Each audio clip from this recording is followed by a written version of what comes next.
الله الذي جعل صلاة الجمعة من أعظم أعياد الإسلام. الحمد لله الذي جعل الصيام جنة للمتقين وشهر رمضان مباركا للمؤمنين ومربحا للعابدين وحبيبا إلى قلوب العارفين. وأشهد أن لا إله إلا الله وحده لا شريك له وأن محمدا عبده الذي اصطفاه ولكافة الخلق أرسله. والصلاة والسلام على سيد المرسلين وإمام المتقين وقائد الغر المحجلين وعلى آله وصحابته والتابعين وتابعيهم بإحسان إلى يوم الدين. أما بعد، فيا أيها الناس اتقوا الله حق التقوى وراقبوه مراقبة من يعلم أنه تعالى يسمع ويرى. وقد قال تعالى: يا أيها الذين آمنوا كتب عليكم الصيام كما كتب على الذين من قبلكم لعلكم تتقون. وروى البخاري في صحيحه عن أبي هريرة رضي الله تعالى عنه أن رسول الله صلى الله عليه وسلم قال: من صام رمضان إيمانا واحتسابا غفر له ما تقدم من ذنبه. وعنه صلى الله عليه وسلم: من قام ليلة القدر إيمانا واحتسابا غفر له ما تقدم من ذنبه. وقد قال أيضا: الصيام جنة فلا يرفث ولا يفسق، وإن امرؤ شاتمه أو قاتله فليقل إني امرؤ صائم إني امرؤ صائم. فوالذي نفسي بيدي لخلوف فم الصائم أطيب عند الله من ريح المسك. الصائم يدع طعامه وشرابه وشهوته من أجلي. الصيام لي وأنا أجزي به والحسنة بعشر أمثالها. Alhamdulillah, ainsi nous rendons grâce à Allah subhanahu wa ta'ala et nous bénissons le sourd prophète, à savoir le prophète Mohammed sallallahu alayhi wa sallam, et nous demandons à Allah de parachever sa grâce sur nous davantage et de nous donner tous les mérites liés à ce mois béni, le mois de Ramadan. Comme nous l'avons dit dans nos khutbahs précédents, ce mois est fortement lié à la crainte d'Allah, à la piété. Et nous avons essayé de donner un peu de définition par rapport à la crainte d'Allah subhanahu wa ta'ala. Aujourd'hui, nous allons essayer de situer le niveau de la crainte d'Allah dans la marche vers Allah subhanahu wa ta'ala. Et comme vous le savez très bien, notre religion est une religion organisée. Chaque chose a une place bien déterminée. Cette religion commence par la charia. Si vous voulez, on peut l'appeler l'islam. Si vous voulez, on peut l'appeler également la ilaha illa huwa. Mais cette charia-là a des stations. On va essayer de voir à partir de quelle station nous pouvons faire sortir la taqwa, qui est la piété et la crainte d'Allah subhanahu wa ta'ala.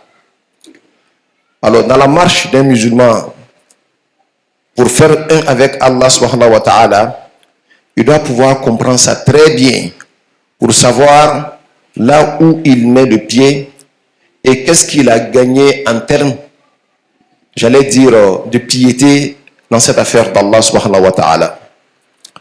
L'islam commence, comme je l'ai dit, par la tawba, le repentir sincère. Parce que dès l'instant qu'on accepte qu'Allah est l'unique créateur et qu'on accepte que le prophète Mohammed sallallahu alayhi wa sallam est le messager d'Allah, ce qui veut dire en d'autres termes, celui qui nous donne les informations certaines sur la loi d'Allah subhanahu wa ta'ala. Ça veut dire que quand tu acceptes que Mohammed, il est le messager d'Allah, tout ce qu'il te donne comme enseignement, tu dois l'accepter sans réfléchir. Parce qu'il s'appelle Rasulullah, le messager d'Allah.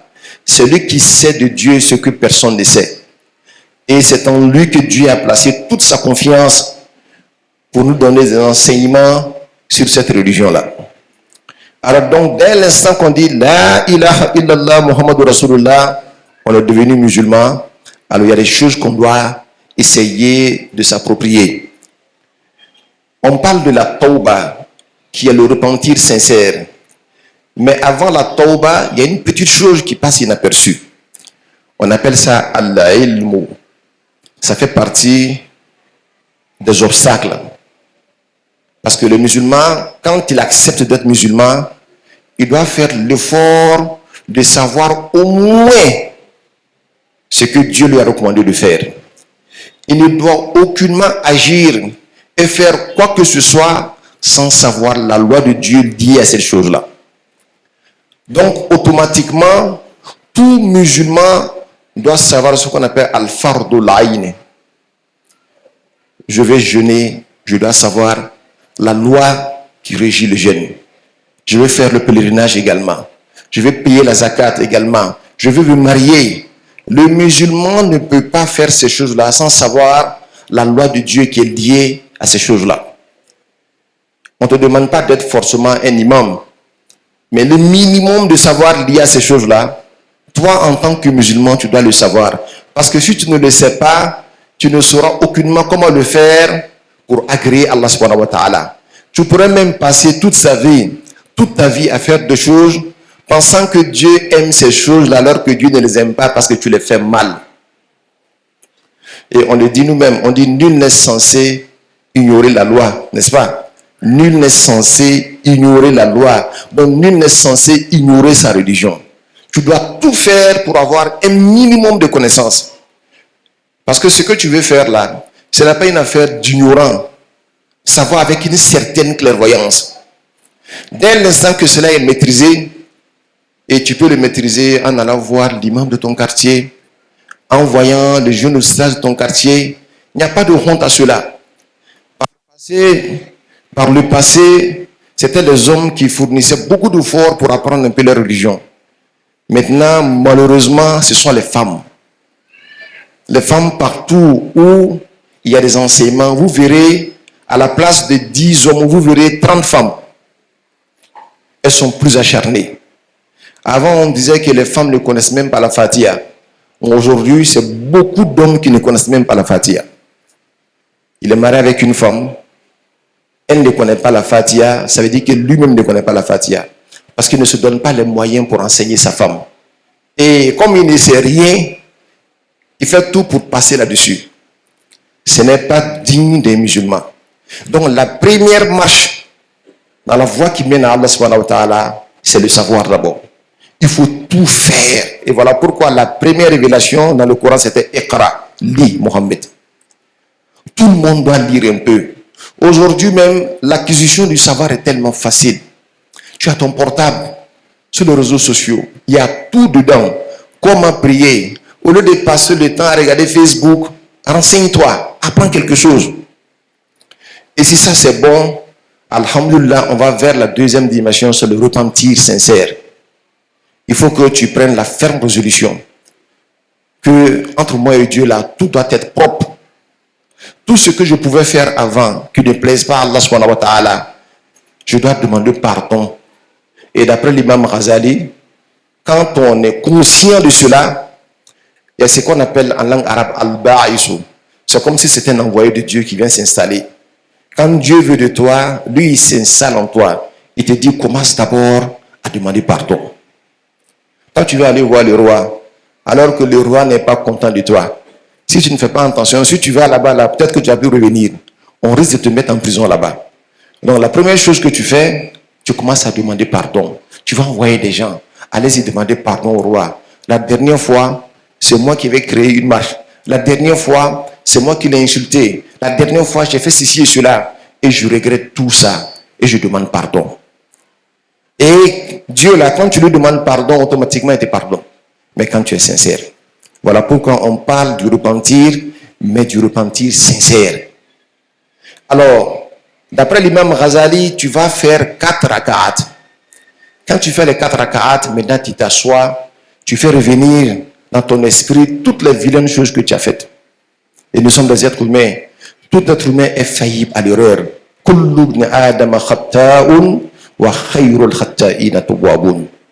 Dès l'instant que tu réalises cela, tout être humain est pécheur.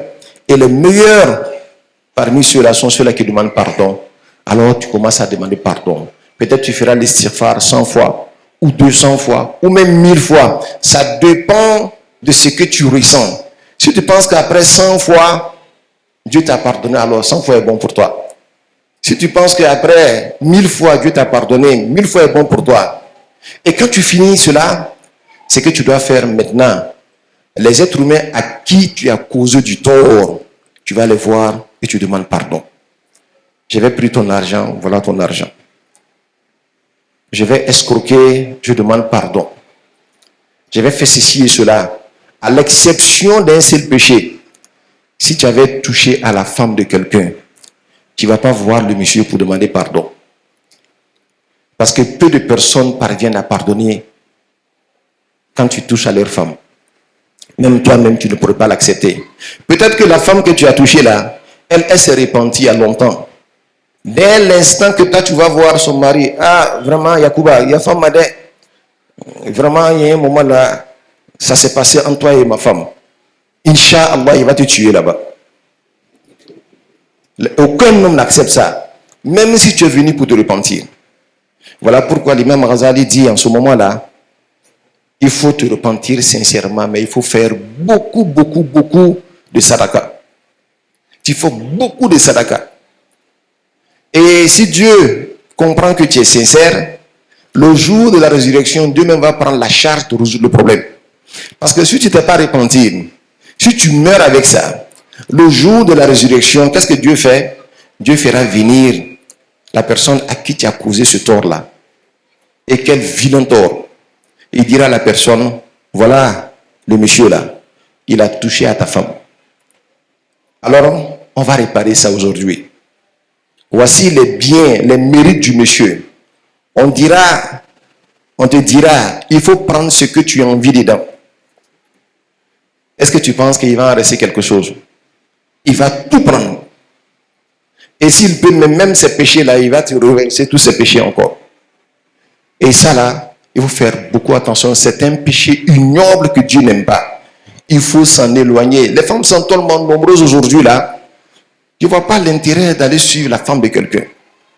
Donc faisons beaucoup attention. Il y a des choses là qui corrompent ton âme pour de bon et ça en fait partie. Donc quand tu finis de faire ça là, tu te repentis sincèrement, tu as demandé pardon à Allah subhanahu wa ta'ala, tu as retourné le tort de ceux que tu pouvais retourner leur tort, le reste se passe entre toi et Dieu. Ce que tu vas observer maintenant là, on appelle ça al-istiqama, la droiture. Tu feras l'effort de ne plus tomber dans ça. Et la droiture est très difficile de pratiquer. Le prophète disait Shayyabatni Hud. Parce que dans Surat al-Hud, Dieu a dit Fastaqim kama umirta. Sois droit comme cela t'a été recommandé. Et le prophète disait qu'automatiquement ça a blanchi mes cheveux. Tellement c'est difficile d'istiqama. Mais c'est possible. Faire l'effort. Et toutefois que tu constates la moindre erreur, demande pardon subhanahu wa ta'ala. Parce que l'être humain, dans notre vie, là, on glisse plusieurs fois. Voilà pourquoi Dieu s'appelle Al-Ghafuru, Al-Ghafaru, le Dieu qui pardonne beaucoup. Quelle que soit la multiplicité des péchés, quelle que soit la grandeur des péchés, Dieu est prêt à pardonner à condition que tu demandes pardon. Et ce n'est pas demander pardon pour aller faire demain. C'est que tu es sincère que demain tu ne feras pas. Mais comme tu ne te maîtrises pas, tu peux glisser, trébucher et tomber. Alors donc quand tu observes la droiture, maintenant la droiture va te conduire vers ce qui est recommandé dans le mois de Ramadan. C'est at-taqwa, la crainte d'Allah subhanahu wa ta'ala. At-taqwa, la piété. La piété, il y en a qui pensent que quand on atteint la piété, alors la marche est finie. Non. C'est à partir de cet instant-là que les choses sérieuses vont commencer. Parce qu'avant la crainte de Dieu, tu étais très proche de l'enfer. C'est à partir de la crainte de Dieu que tu deviens très proche du paradis. Ton avion ne peut aucunement prendre son envol tant que tu n'es pas habité par la crainte d'Allah subhanahu wa ta'ala. Tu es musulman, tu n'as pas peur de Dieu, alors jusque-là, tu es encore proche de l'enfer. Dès l'instant que la crainte de Dieu habite ton cœur, il y a des choses, même s'il n'y a personne, toi-même tu dis non, Dieu me regarde, je ne le ferai plus. En ce moment-là, on peut dire que tu commences à ressentir les prémices de la crainte d'Allah subhanahu wa ta'ala. Et c'est très important parce que Dieu dit il dit prenez vos provisions. Et la meilleure de provisions là, c'est la crainte d'Allah subhanahu wa ta'ala. Si tu n'as pas de provisions, c'est comme ta voiture est sans essence, il n'y a pas de carburant, tu ne bouges pas. Et justement, c'est ce que le Ramadan nous enseigne. Parce que le jeûneur, quand il jeûne, Dieu seul sait si vraiment il a jeûné. Il peut paraître devant nous comme un jeûneur, alors qu'avant de sortir, peut-être qu'il a bu de l'eau.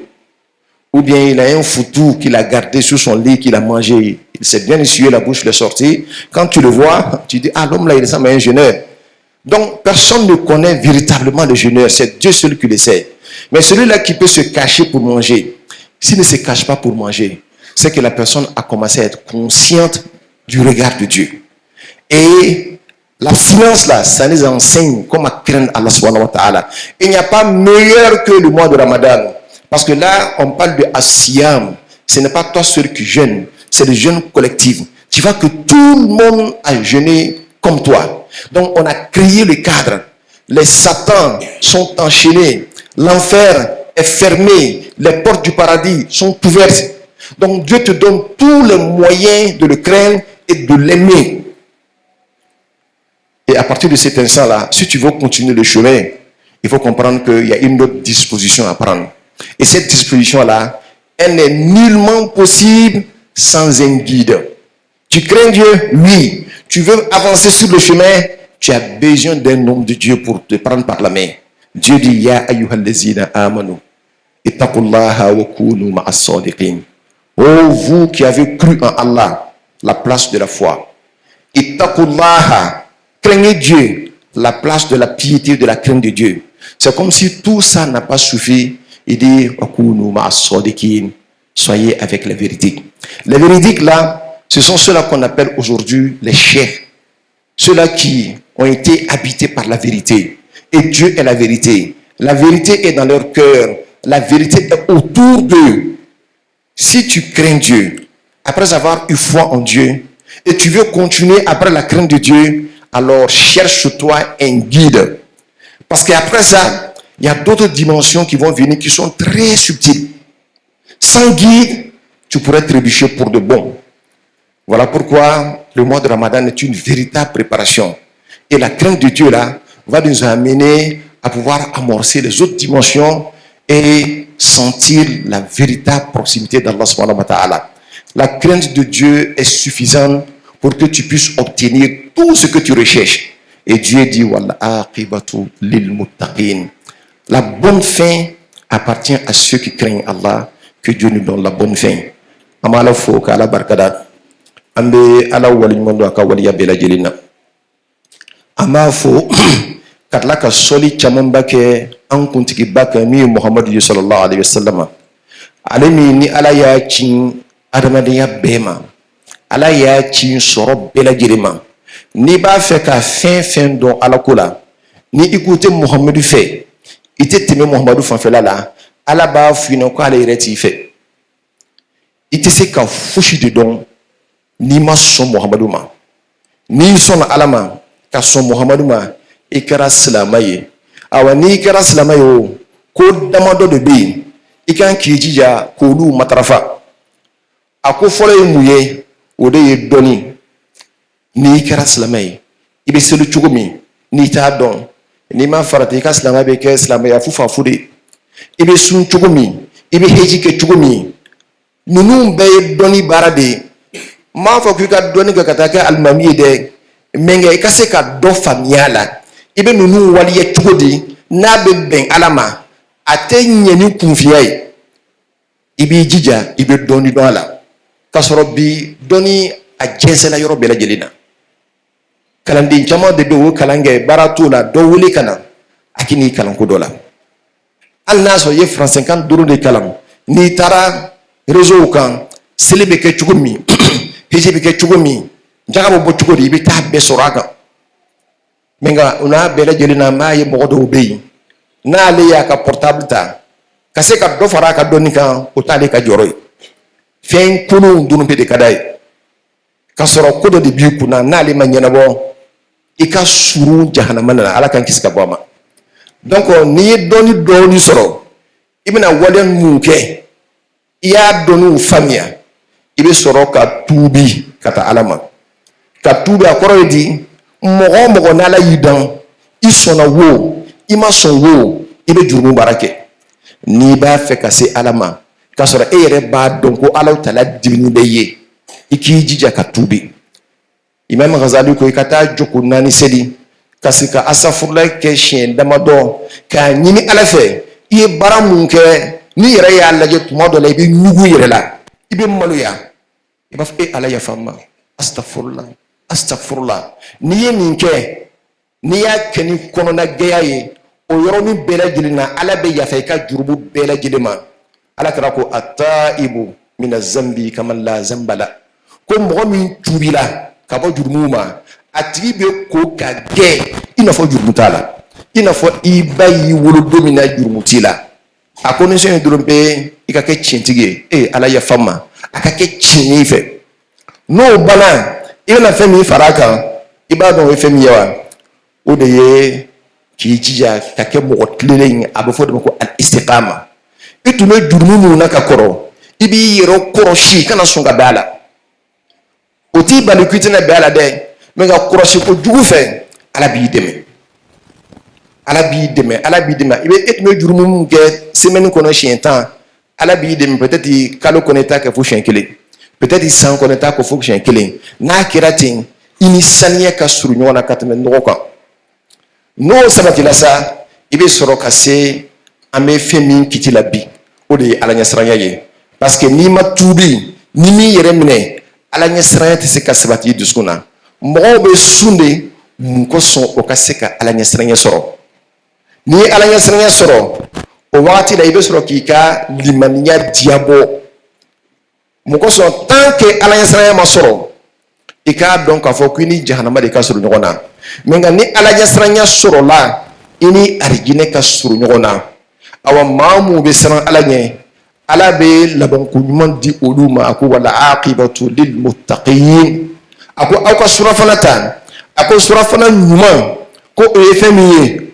ko o de ye ala ɲɛsiranya ye n y'a fɔ don tɛmɛnen na n bɛ n ka baro banna ye ko Seydina Ali a taara kaburuso la maa mun bɛ kaburu kɔnɔ a y'u fo a tilala wagati min na a ko aw sara ka muso mun to yen ko maa wɔɔrɔ y'u ta aw sara ka lu mun to yen maa wɔɔrɔw sigila kɔnɔ aw taara ka nafolo mun to yen maa wɔɔrɔw y'a tigiya ta ko nin de ye anw ka kibariya ye ko mun de bɛ aw fɛ aw fana k'a fɔ an ɲɛnɛ a ko n'o tun bɛ se ka kuma k'o tun b'a fɔ ko anw y'a ye k'a fɔ ko fɛn min ka fisa ni fɛn bɛɛ ye o de ye ala ɲɛsiranya ye mun kosɔn o kelen pe de b'o nafa yɔrɔ la an b'a ɲini ala fɛ ala k'an dɛmɛ o kosɔn ni ala taala sɔnna Lailatul Qadr su an bɛna sigi ka kuma silamɛya jɔsen 3 ani a station 9 ka se ala ɲɛsiranya ma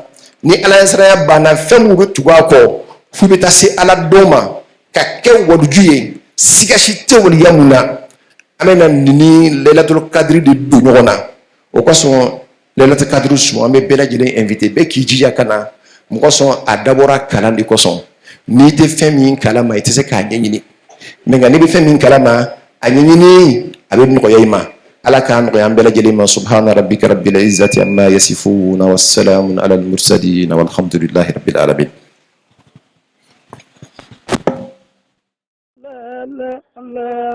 Allah